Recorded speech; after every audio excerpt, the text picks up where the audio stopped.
Let us start the first chapter of class 10, real numbers. First point to be considered is divisibility. So if we say 5 divides 20, 5 divides 20 because there exists an integer 4 such that 20 is equal to 5 into 4. 7 divides 35 because there exists an integer 5 such that 35 is equal to 7 into 5. Now come to the definition. A non-zero integer a is said to divide an integer b. A divides b if there exists an integer c such that b is equal to ac. See, 3 divides 12 because there exists an integer 4 such that 12 is equal to 3 into 4. 3 is said to be a factor of 12. So 3 divides 12 since there is an integer 4 such that 12 equal to 3 into 4. Now the definition, a divides b if there exists an integer c such that b is equal to ac. State whether the following are true or not. First question, 3 divides 39. 3 divides 39 is true. Why it is true? There exists an integer 13 such that 39 is equal to 3 into 13. Second one, 5 divides 0. 5 divides 0 is true. It is true. There exists an integer 0 such that 0 is equal to 5 into 0. See, an integer 0 is there such that 0 is equal to 5 into 0. So 5 divides 0. So 5 is a factor of 0. Every non-zero number is factor of 0. Third one, 0 divides 10. This is false. 0 divide, we cannot find an integer such that 10 is equal to 0 into what? There is no integer such that 0 into that integer is equal to 10. Therefore, 0 divides 10 is false. So we can write 0 doesn't divide 10. Then fourth one.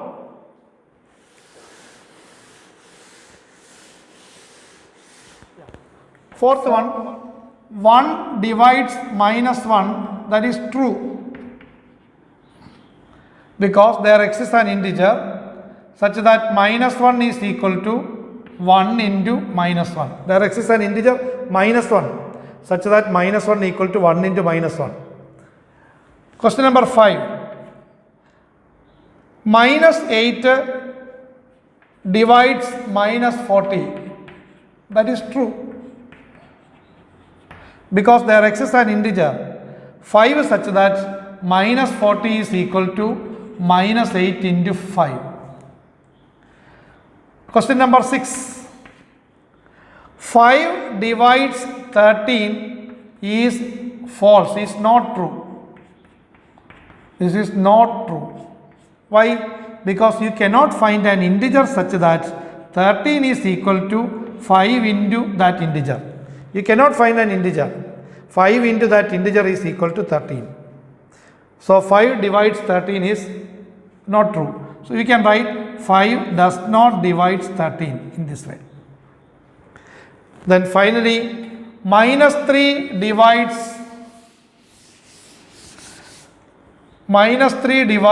21. That is true. Because there exists an integer minus 7 such that 21 is equal to minus 3 into minus 7. So that is divisibility.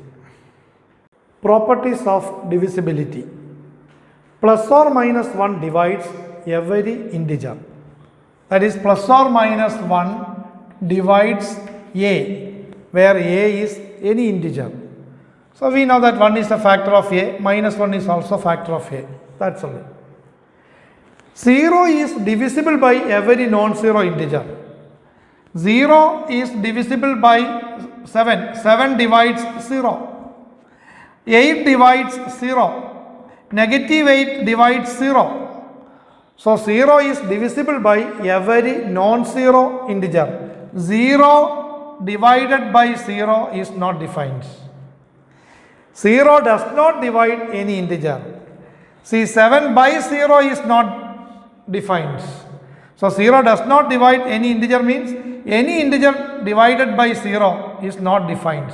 0 by 0 is also not defined. 0 by 0 is not equal to 0. 0 by 0 is not equal to 1. 0 by 0 is not defined. Property 4. If a is a non-zero integer and b is any integer, then a divides b implies a divides minus b. A divides b implies minus a divides b. A divides b implies minus a divides minus b. We can give an example. 2 divides 10. This implies 2 divides negative 10 because there exists an integer minus 5 such that minus 10 is equal to 2 into minus 5.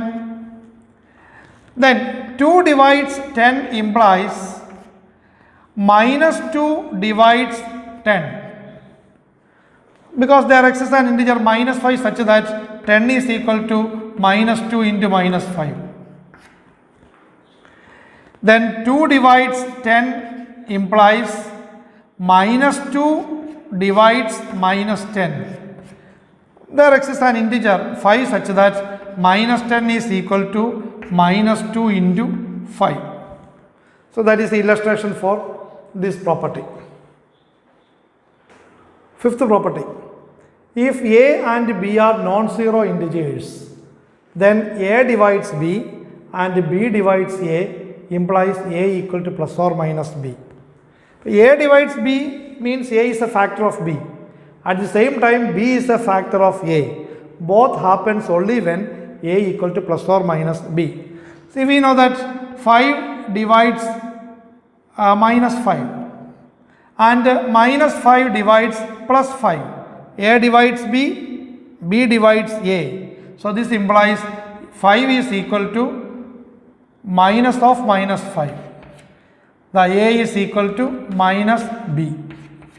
This is a, this one is b. A divides b, b divides a implies a is equal to plus or minus b.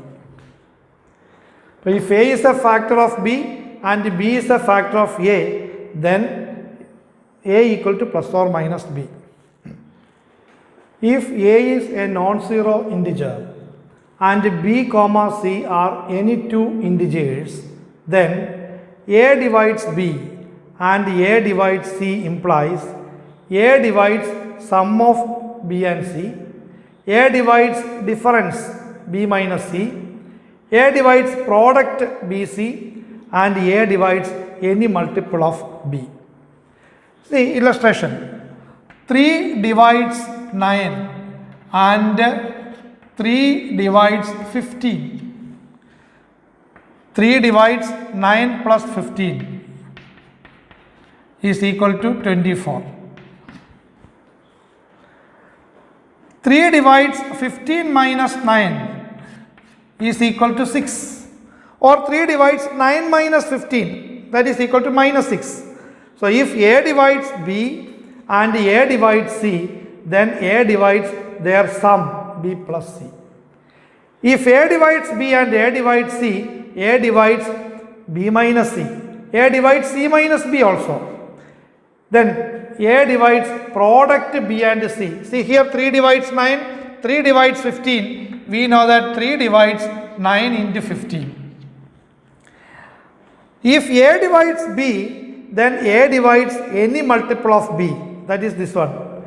See 3 divides 9, 3 divides any multiple of 9. 3 divides 9 into 2. 3 divides 9 into 3. 3 divides 9 into 5. 3 divides any multiple of 9. That is this property.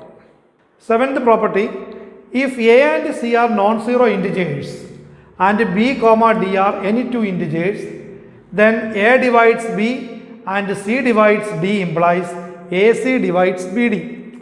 A into C divides B into D. AC divides BC implies A divides B, that C cancels. We can illustrate in this way. 2 divides 4 and 3 divides 9.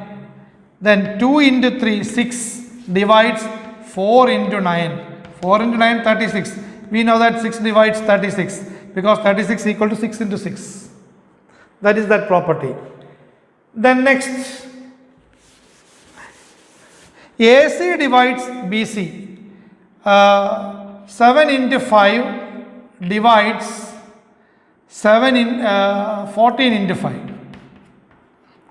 The AC divides BC. That implies the 7 divides 40. That's all. Next is Euclid's division lemma. Before coming to the statement of that Euclid's division lemma, you consider two numbers, 20 and 6. You can find two more numbers, 3 and 2, such that 20 is equal to 6 into 3 plus 2. Given two numbers, 20 and 6, we found two more numbers, 3 and 2, such that 20 equal to 6 into 3 plus 2. Actually what I did, I divide 20 by 6. 6 3s are 18, that remainder is 2. See, notice when you divide a number by 6, what are the possible remainders? The possible remainders are 0, 1, 2, 3, 4 and 5. So suppose you are dividing 21 by 6, you are going to get the remainder 3. When you divide 22 by 6, you will get the remainder 4. 23 by 6, then also you will get 6 3s are 18, the remainder will be 5. When you divide 24 by 6, 6 4s are 24, that remainder is 0. So when you divide a number by 6, possible remainders are 0, 1, 2, 3, 4, 5. Remainder cannot equal to 6. Remainder cannot exceed 6. It is always less than 6.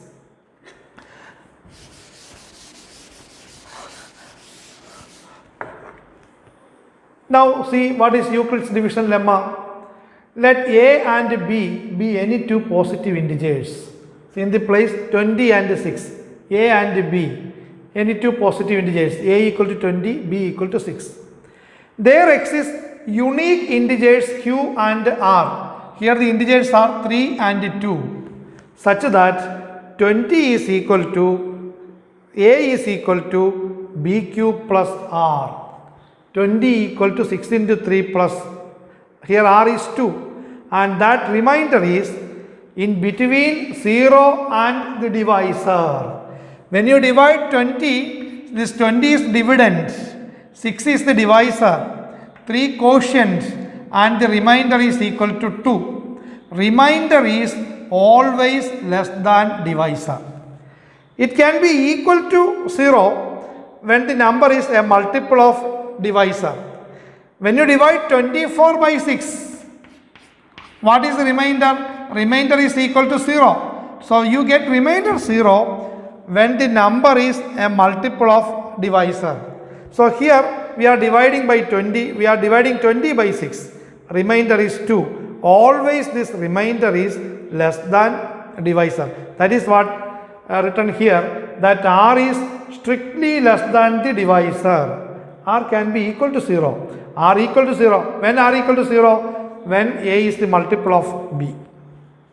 So this is Euclid's division lemma. Now how do we find these numbers 3 and 2? Here we divided 20 by 6, that quotient is 3, remainder is 2. We know that. See, we can find that number in another way also. I am going to write an arithmetic progression with one term 20. The next term 20 plus 6. What is that 6? 20 by 6. That 6 is the divisor. So I am adding 6 to this number 20. 20 plus 6, 26. Next term is 32. Can continue like this. Subtract 6 from 20, you get 14. Again subtract 6, you get 8. Subtract 6, 2. Then subtract 6, negative 4, etc. See, from here onwards you are getting negative numbers. This is an arithmetic progression with a common difference 6. 6 is added, minus 4 plus 6, 2 plus 6, 8 plus 6. In that way, I compute that arithmetic progression. So, in this arithmetic progression, what is the least non-negative number?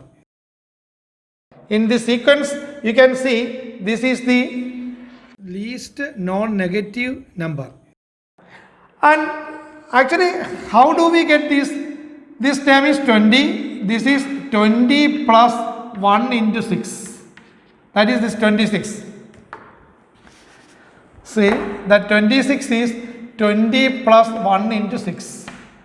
This 32 is 20 plus 2 into 6. Next is 20 plus 3 into 6, etc. And what is this 14? That 14 is equal to 20 minus 1 into 6. And what is this term? 8 is equal to 20 minus 2 into 6. And this is 20 minus 3 into 6. So you can say that there exists non-negative number 3 such that 2 is equal to 20 minus 3 into 6. This 2 is the least non-negative number in this sequence. That 2 you can express in this way. There exists a non-negative number 3 such that 2 is equal to 20 minus 3 into 6.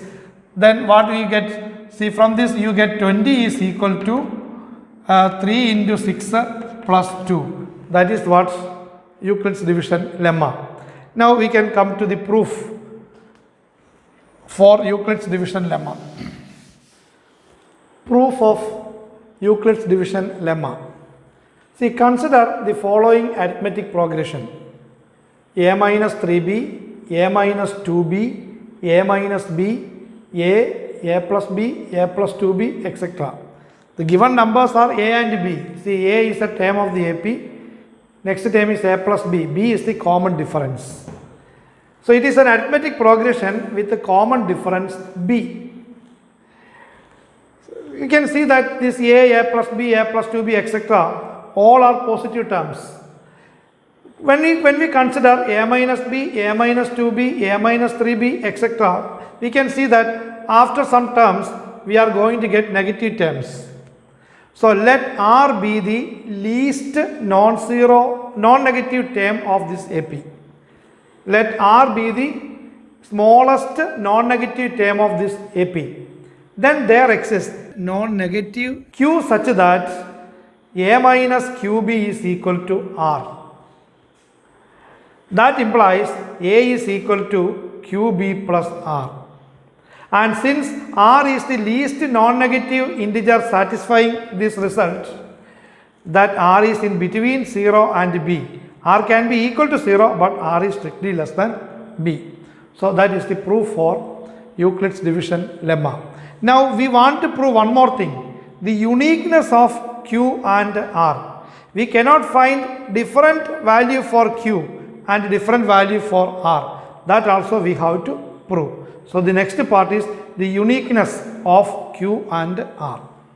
To prove the uniqueness of Q and R, let us assume that there is another pair of non-negative integers Q1 and R1 satisfying the same relation. That is, A is equal to BQ plus R, R is in between 0 and B, R can be equal to 0, and A is equal to B into Q1 plus R1, where R1 is in between 0 and B, R1 can be equal to 0. So we assume one more pair of non-negative integers q1 and r1 satisfying the same condition. We are going to prove that r is equal to r1 and q is equal to q1. So a equal to bq plus r and a equal to bq1 plus r1. See, the left side are equal. Therefore, right side must be equal. So from these two equations, we can write bq plus r is equal to bq1 plus r1. R minus r1 is equal to bq1 minus bq. R minus r1 is equal to b into q1 minus q. See, this q1 minus q is an integer. So what it means? R minus r1 equal to b into an integer means b divides r minus r1. b divides r minus r1. R minus r1 equal to b into an integer means r minus r1 is a multiple of b. So b divides r minus r1. But remember, r is in between 0 and b. r1 is in between 0 and b. So both r and r1 are less than b. If r and r1 are less than b, definitely r minus r1 is less than b. r minus r1 is less than b. What it is? b divides r minus r1 and r minus r1 is less than b means r minus r1 is a multiple of b and that is less than b. That means r minus r1 is equal to 0. This implies r minus r1 equal to 0. So you can write r minus r1 less than b and b divides r minus r1. That implies r minus r1 equal to 0. Therefore, r is equal to r1. See, we know that 3 is the, I am considering only positive numbers. 3 is the least multiple of 3. What are the multiples of 3? 3 into 1, 3 into 2, 3 into 3, etc. are the multiples of 3. So the least multiple of 3 is 3. There is no positive integer that is a multiple of 3 at the same time less than 3. So, but there is an integer 0 such that 0 is a multiple of 3. You can divide 0 by 3. That is what I said. If 3 divides a number, if that number is less than 3, definitely that number must be 0. R minus R1 is strictly less than B and B divides R minus R1. That implies R minus R1 equal to 0. From that we get R is equal to R1. Then see, if R equal to R1, I can write minus R is equal to minus R1. Then A minus R is equal to A minus R1. I just added A on both sides. What is this A minus R? A minus R is BQ. So BQ is equal to A minus R1 is BQ1. You can cancel B on both sides. Then what do you get? Q is equal to Q1. So I proved that R is equal to R1 and Q equal to Q1. That is the unique part of the theorem. There exists one and only one Q and one and only one R such that A equal to BQ plus R. That's all.